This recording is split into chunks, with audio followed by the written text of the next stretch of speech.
The following program is rated TV MAL. It contains strong language and is intended only for mature audiences. Onita and his promotion, FMW, took it to a whole different level. A no-rope barbed wire match, and then they go to the exploding barbed wire. We're going to have an exploding ring match tonight.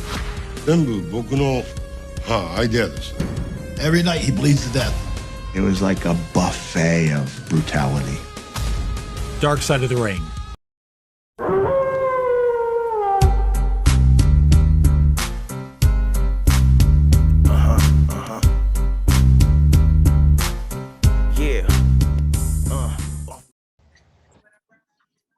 Well, we're back again with another episode off the Top Rope Podcast. My fault for my ring in the background. Yeah. I'm your host, Blackheart, the boss dog of this whole operation here. I got Maverick in the building with me today.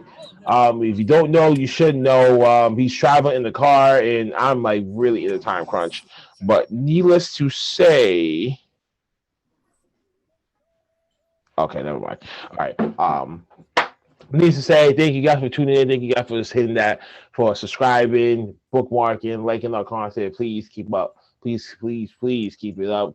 Thank you for supporting us the whole entire way, the whole entire atmosphere, whole damn thing. This is After Dark. We go behind the scenes of professional wrestling or independent wrestling, but this particular one, we're going to talk about the Dark Side of the Ring, Blood and Barbed Wire, the story, FMW, Frontier Martial Arts Wrestling, and its creator, Sushi Onita.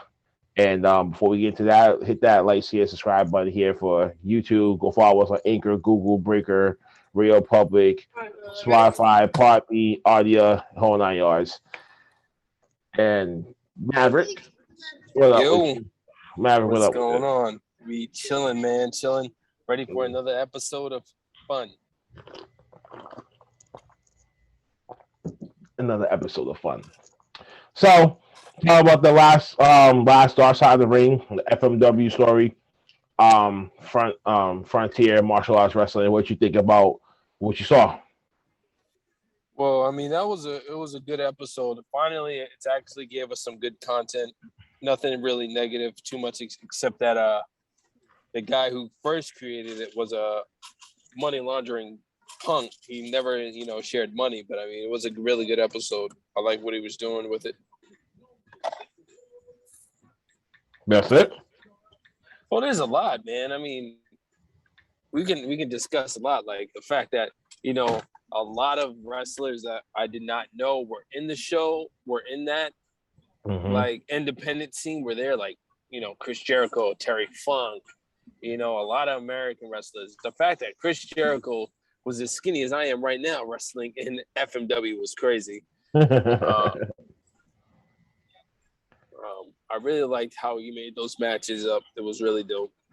But listen, but the one match in particular that you had to really pay attention was Onita versus the Terry Funk exploding ring death match. That similar. This is where John Moxley and Eddie Kingston had got that match idea from for the Revolution match. Yeah. And that was the one that ended up becoming a dud, because the sprinklers because the old sprinkler went on at the end. It's supposed to be a big boom, but it didn't really happen. So they had to fake it and everything. So this is where I found out that this is where the godfather of death matches were. And it was in FMW. But Onita himself was just a crazy motherfucker, though. I think he was. I think he knew that being physically hurt, getting physically hurt in the ring, blood spill and shit like that is going to reach these fans. And you got to remember, this was the late 80s, early 90s, where the product was just cartoonish and dull and crazy over the top shit. Then you go over to New Japan, All Japan, and FMW and ECW.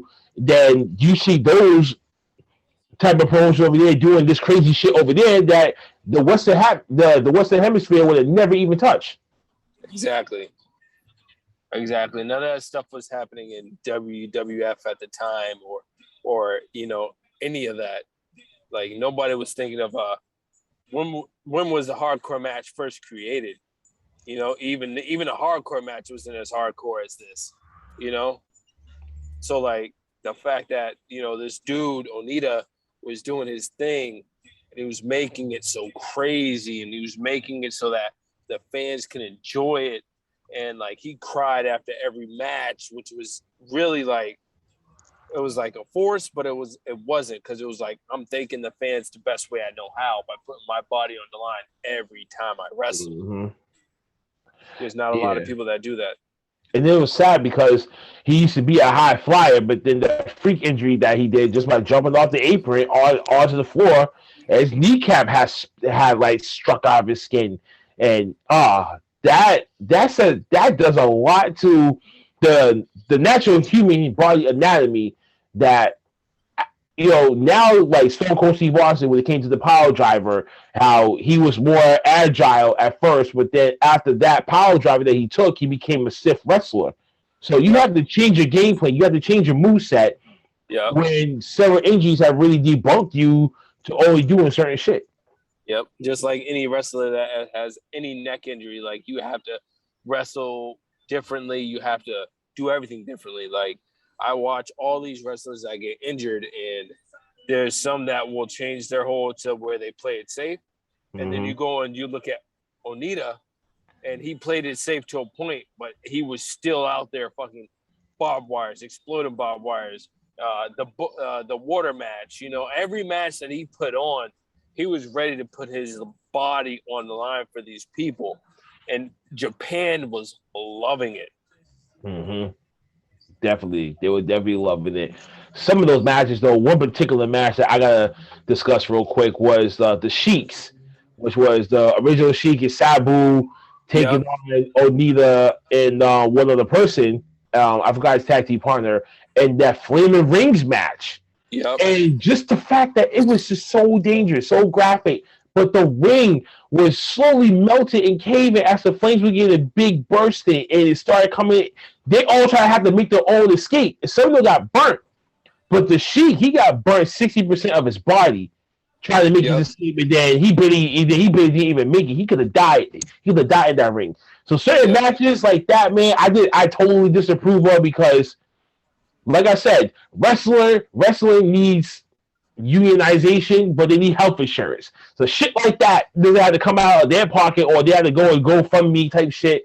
So at least they don't got to be like, damn, what's going to happen to me if I can't pay this stuff off? And then you got more problem. And they couldn't even pay it off, because guess what was happening? He was pocketing all the profit. Onita was pocketing all the profit for most of these matches. For 90% of those matches, he wasn't giving none of these guys anything. Shit, I was surprised that he actually stiffed Terry Funk. That's what I'm saying. How do you? I was like, wow, how you stiff the one that you grew up, that took care of you, that looked after you, and then you do this to him in your promotion? It says a lot, you know. At least he paid the talent. It's not like he could have like paid each and every fucking person and shit like that, because he knew that he could pay them this much, but he could skim away with this much too. So I think he knew what he was doing. But they were red hot for a few years, like 4 or 5 years, and then all of a sudden, Onita wanted to retire. And he was going to pass the torch to, which I was like, whoa, I did not know that he was there too. Habayushi. Yeah. And when I found out about him, I'm like, oh, crap. And just the freak accident that he suffered in 2001, trying to hit a mid-room springboard moonsault and landed on his forehead. But the way that he landed, it was like if Babe would have just took you Maverick, and just smashed you, tried to bend your back. That's exactly how he landed. Exactly. I remember that shit. That shit was rough. And I was like, oh, shit. And, you know, and it's instances like that, oh my God, thank God that he survived, because later on in life, you know, he passed away at the age of 47, so suddenly, but he was slowly trying to get back the feeling in his leg, so he was going to physical therapy. He was trying to walk again. So you gotta get credit for that too when it comes to that. Definitely. God bless his soul. Yeah, God bless his soul too, because situations like that, you know, that he tried to get up from his wheelchair to try to use the walker to try to stand. Like, oh man, I can just imagine how the fuck he felt. I can imagine how the fuck he felt. And it sucks because wrestlers who wrestle in a business like that, you know, they pass away in their 50s and 60s and, you know, late 40s, early 50s. You know, they passed away in that time expectancy. But it's just like this man, not just Onita, but every person that was on any of those cards were busting their ass for these people. You know what I'm saying? Yes. How many people do you know are getting in exploding ring matches or exploding barbed wire matches? Like, he replaced the ropes with barbed wire for, like, that's nuts. That's nuts. I'm sorry, but or putting fucking explosives on turnbuckles. And what's his name? Sheik, his nephew, the Iron Sheik's nephew, Sabu. He had 90% of his body was covered from marks from those barbed wire matches. When they showed it, I was like, damn, I couldn't do that shit. I'm sorry. After one barbed wire hit me, I honestly wouldn't go to the ropes. You're definitely making a run for it. I mean, like, no bullshit. I mean, from compared to thumbtacks, compared to barbed wire, there's two different shops of pain. Thumbtacks, I think that you can get. I think that you can survive off that, but barbed wire shit like that, unless if you cut an artery, you're fucked. I mean, look at Sabu. That man was tangled in that shit for me. Like, I'm sorry. If you swing me to the ropes, I'm gonna try my way to slide under the bottom rope, so I'm not getting hit with no barbed wire. I don't fuck. That shit looked horrible for him. It sure was, man. But that's just the graphic side of it. But behind the scenes, though, who would thought that the Japanese mob had a hand in that? The Yakuza had a hand where they could go and, you know, take over our own section. Yeah, be sponsoring these shows, and these members would have one less finger, they would cut off the pinky and shit like that. And I was like, oh shit, bro. Like, yeah, the Yakuza really does exist. It's a Japanese mob. That shit was dope. That was dope, though. I think that was fire because it was like, it just made it seem like not every normal person, not just normal people like wrestling, but then you got mob bosses who like wrestling. You got people who are, I mean, not just to say they probably are funding it because they like it, but they're probably funding it because it's, you know, it's happening in their town. They're like, yo, we want a piece of the pie, but like they probably like that shit. It's crazy, man. Like, just to see that, but just how the company was going upward, but then when Onita decided to retire, it started to go down. They tried to pass it over to Habayushi, and do that with him, but soon as Onita left, so did the crowd. Right. So that's when you know he was the draw. And then he comes back and it didn't work out because they already had changed so much of the formula to be more what WWF was back then. Yep. And that was when you see, like, okay, this is not going to work anymore. And that's a certain people, like, I'm out of here. Yep. And it was sad that the ring announcer who took over after Onita fucking retired and passed down his position. Yep. And what the fuck that he did and who he brought in as a secondary? Oh man. Yep. Not only that they butchered it, but they created more financial problems for the company to the point where he's stealing money from his own family. Holy shit. Yeah. To the point where he kills himself by hanging himself in the schoolyard. Yeah, that's nuts. You know, that's crazy because it's like, but even after death, your debts is not going to be cleared because they went after the family. Yep. So they don't give a fuck. It's just like the mob, you know. You fuck with them, they're gonna fuck with you back. They're gonna go, you know, and get you where you stay at. Just like how people say, I want to know where your mama stay. I want to know where your grandmama stay. I want to know where your aunt stay. You know. But it was like this, right? When he died, he had kicked in a health insurance policy, but that wasn't enough to pay off the debt.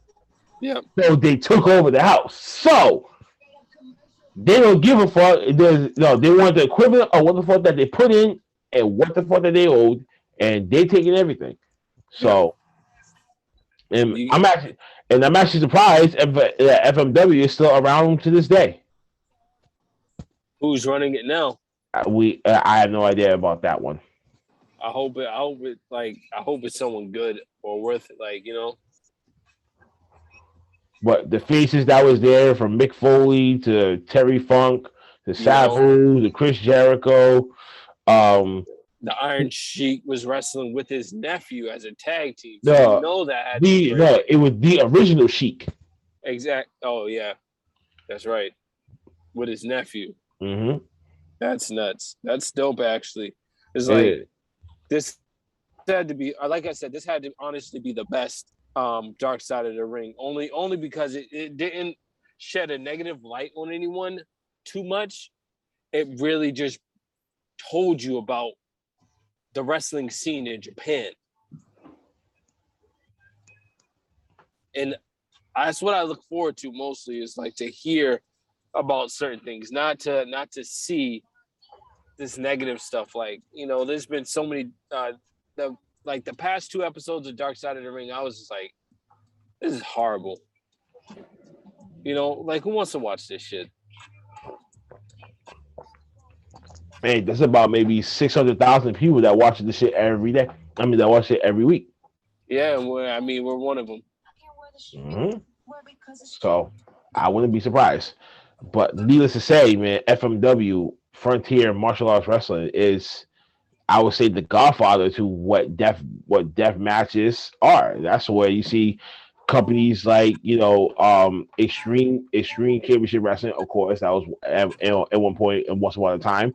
To GCW, Game Changer Wrestling right now. And then they're the leading death match kings right now, and you see where that is going. So this is where hardcore matches came from. Kindle sticks, steel cage matches. You know, this is where, you know, the fire matches, the buried in a casket match, that Undertaker's last WrestleMania match against AJ Styles. You know, like, this is where most of these matches get their ideas from. If you look at WWE writers, they're like, they steal shit just as much as anybody else. You know, the creativity team. You don't think they sit back and watch these matches from the late 80s and the early 90s to steal shit? Of course. Of course. History is always going to repeat itself somehow, some way. Yep. And that's why, and that's why, if you haven't watched, or if you haven't really, like, not many people really understand, but Vince McMahon likes his Japanese wrestlers because he knows that they're going to put their body on the line no matter what. You know, it's like, I don't honor my father. And, you know, they stab themselves to death. You know what I'm saying? That's what I think about when it comes to wrestlers. Like, they're going to honor. I'm going to honor my people, and I'm going to fight my ass off. You know? I get it. I hear you. That was a crazy ass episode of Dark Side of the Ring. I was blown away the first time. I had to watch it a couple more times to get a better understanding of what I was watching, the company, the timeline, and just what they was trying to document here, so I can understand. So that would be too judgmental on one end, and I'm like, okay, well, this is this, because blah, blah, blah. But needless to say, this episode had blew my expectations, and shit. This was definitely an episode you had to watch at least 2 to 3 times just to understand where I do that alone was coming from. Yeah, but I do that with almost every episode except for the topics that I have already known about extensively for years. So I had to watch it many times. I only watch that one just once. But other ones, like the Chris Benoit one, that's a further understanding. That's a watch definitely 3 times.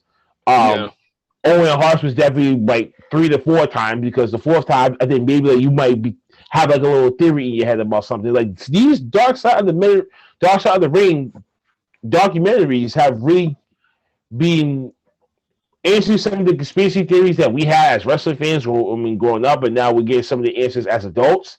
But there's still ways that you still question, I don't believe it. So, what else? There's got to be more to the story. Oh yeah,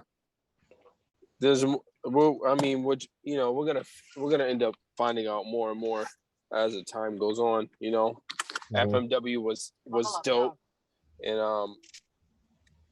I want to watch it again for like a third time because I really like watching it and getting to know what he was doing throughout the whole thing of just the whole making of the company and what he was doing with himself to make it like a company worth people watching. Yep. All right, then. Thank you, folks, for tuning in. Thank you for listening. Thank you for watching.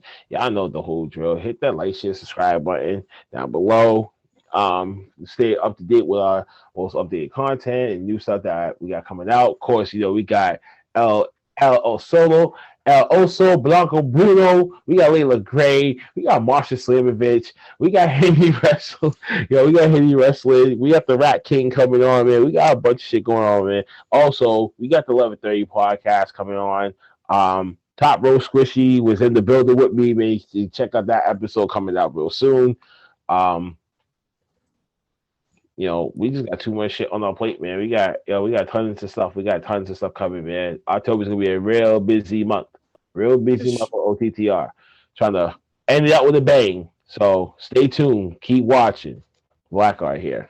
Maverick, you got the victory lap. Let's go. All right, everybody. Please give us a listen and a follow. You already know. Keep a lookout. October is gonna be a heavy month. You know what I'm saying? If you like candy, just imagine OTTR carrying that bag of candy. That's how heavy of an episode it's going to be. A series of episodes, not just one. I know. Series. Man, don't mind his grammar, folks. Yes. Until then, ladies and gentlemen, as I take one last sip out of my OTTR cup, get yours at bonfire.com/store/AfterDark Roast Podcast. We bid y'all adieu. Adieu.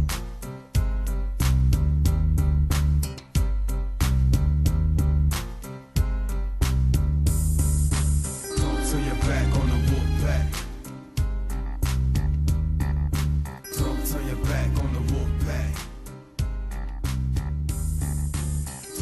back on the wolf pack.